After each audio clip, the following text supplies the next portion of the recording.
Ešte ste len v úvode vašich tanečných tréningov. Aké to je? Sme v úplnom úvode, ale zatiaľ fajn. Zatiaľ som ako prekvapený. No, tak ja si tiež myslím, že fajn. Učíme sa všetko, ako sa dá.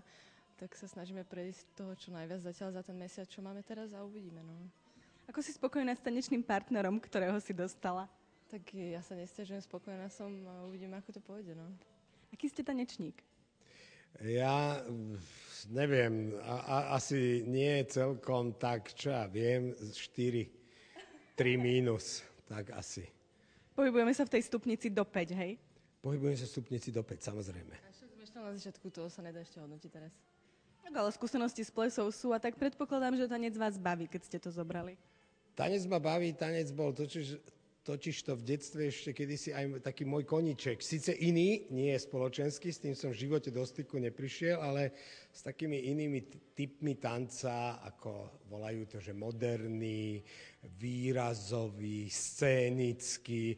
A potom sa totiž to dá skryť aj akákoľvek tanečná nešikovnosť. Lebo vtedy je to zámer choreografa. A prečo ste teda tú ponuku prijali? Čo vás tak láka na tom Let's Dance 3? Možno si také je to moje déjà vu zaspomínať si, keď som posledne tancoval pred 35 rokmi. Je to hrozné číslo. Tak možno preto, že teda tak skúsim to oživiť, tie tanečné bunky, že či sa preberú alebo nepreberú. Zatiaľ neviem. Asi ešte nedostali ten signál, aby sa prebrali, ale snad to príde. Teba čo láka na tej 3. sérii?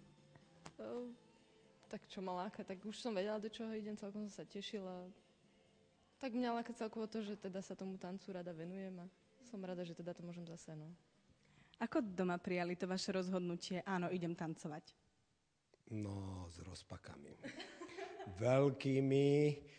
Ale keďže Monika je taký zlatušík a chudera už si zvykla pri mne na rôzne iné excesy, tak povedala, no dobre, no tak rob si, čo chceš. Takže snáď neurobím hanbu a nejak to s odsťou utancujeme, ale tuto Silvia je profesionálna.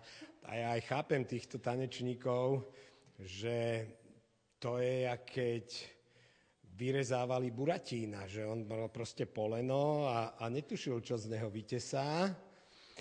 A vytesal úžasnú bábku Buratína, ktorý fungoval, hral, tancoval, chodil. No a takisto Silvia dostala možno nejaké také poleno a teraz ona z toho možno vytesá nejakého tanečníka v úvodzovkách. Teda stále sa pohybujeme v amatérských vyjadreniach.